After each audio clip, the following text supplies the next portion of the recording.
दाएं तरफ हमारे पास बीटा कैरोटीन का डॉट स्ट्रक्चर है जो एक नारंगी मॉलिक्यूल है और यही गाजरों के रंग की वजह बनता है।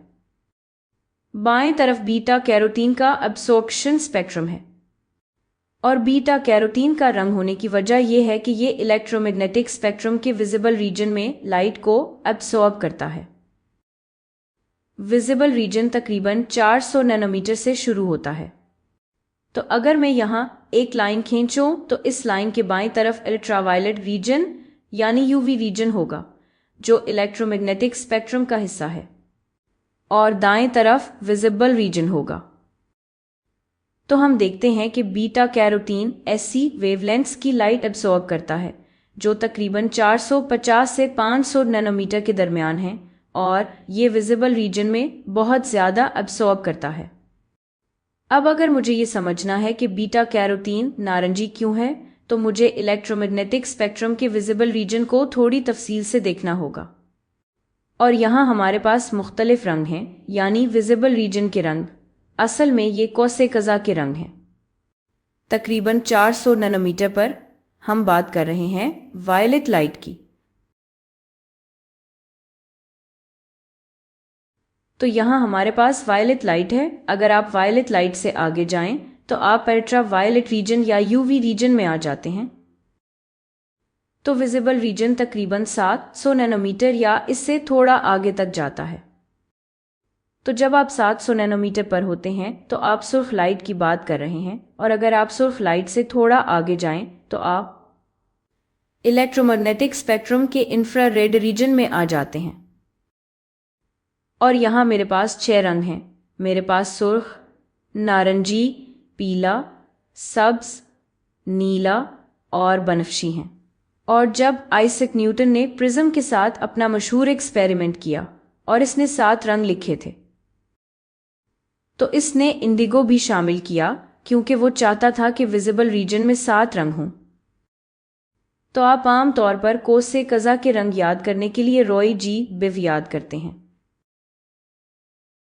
मैंने यहाँ इंडिगो छोड़ दिया है, यह है कि इससे हमें कलर व्हील को बेहतर देखने में मदद मिलती है। तो आइजैक न्यूटन पहला शख्स था जिसने कलर व्हील को रिप्रेजेंट किया और आपको कलर व्हील ऐसे मिलता है कि आप वायलेट को यहाँ ले आते हैं, ठीक है, और सुर्ख को यहाँ ले आते हैं और इस तरह आप वायलेट को बिल्कुल सुर्ख के साथ रखते हैं और इस तरह आपको कलर व्हील मिल जाता है।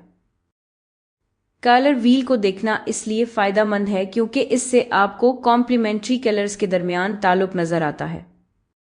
मिसाल के तौर पर अगर मैं जानना चाहूँ कि सुर्ख का कॉम्प्लीमेंट्री कलर कौन सा है तो मुझे बस अपने कलर व्हील पर दूसरी तरफ देखना है और मैं देख सकती हूँ कि कॉम्प्लीमेंट्री कलर सब्ज है। वायलेट का कॉम्प्लीमेंट्री कलर अगर मैं बिल्कुल सामने देखूं तो वो पीला होगा और आखिर में ब्लू का कॉम्प्लीमेंट्री कलर नारंगी होगा। और ये इसलिए फ़ायदेमंद है क्योंकि इससे आप ये सोच सकती हैं कि चीज़ें किसी ख़ास रंग की क्यों नज़र आती हैं। मिसाल के तौर पर अगर मैं ये देखूं, ये नारंगी कागज़ का टुकड़ा यहाँ है और हम कोशिश करते हैं, हम ये समझने की कोशिश करते हैं कि ये कागज़ नारंगी क्यों है। हमें पता है कि वाइट लाइट में ये सब मुख्तलिफ वेवलेंथ्स शामिल होती हैं, ठीक है। हमें पता है कि वाइट लाइट में यहाँ कौसे कज़ा के सारे मुख्तलिफ रंग शामिल होते हैं। हम इसे और भी आसान बना सकते हैं और ये सोच सकते हैं कि वाइट लाइट 2 कॉम्प्लीमेंट्री कलर पर मुश्तमिल है। तो हम कह सकते हैं, अच्छा तो ये हिस्सा ब्लू वेवलेंथ्स ऑफ लाइट पर मुश्तमिल है और फिर यहाँ दाएं तरफ कलर व्हील का ये हिस्सा ऑरेंज वेवलेंथ्स ऑफ लाइट पर मुश्तमिल है। और हम ये सोच सकते हैं कि वाइट लाइट ब्लू वेवलेंथ्स और ऑरेंज वेवलेंथ्स पर मुश्तमिल है। तो अगर हमारे पास वाइट लाइट आ रही हो तो यहाँ ब्लू वेवलेंथ्स ऑफ लाइट हैं और फिर हमारे पास ऑरेंज वेवलेंथ्स ऑफ लाइट हैं। तो ये एक बहुत ही आसान तरीका है वाइट लाइट को हमारे नारंगी ऑब्जेक्ट पर पड़ते हुए सोचने का। तो अगर object blue wavelengths of light को एब्सॉर्ब कर ले, object blue wavelengths of light को एब्सॉर्ब कर रहा है, इसलिए ये ऑरेंज वेवलेंथ्स को रिफ्लेक्ट कर रहा है। और इस तरह अगर हम ऑरेंज वेवलेंथ्स ऑफ लाइट को रिफ्लेक्ट करें और हमारी आंख यहाँ हो तो हम ऑब्जेक्ट को नारंगी देखेंगे। तो हमारा दिमाग ऑब्जेक्ट को नारंगी परसीव करता है क्योंकि हम रिफ्लेक्टेड ऑरेंज लाइट देख रहे हैं। और इस तरह आप ये सोच सकते हैं कि कोई चीज़ किसी खास रंग की क्यों नजर आती है। अगर मैं यहाँ दोबारा बीटा कैरोटीन की तरफ आऊं तो मैं देखती हूँ कि बीटा कैरोटीन कहाँ एब्सॉर्ब कर रहा है।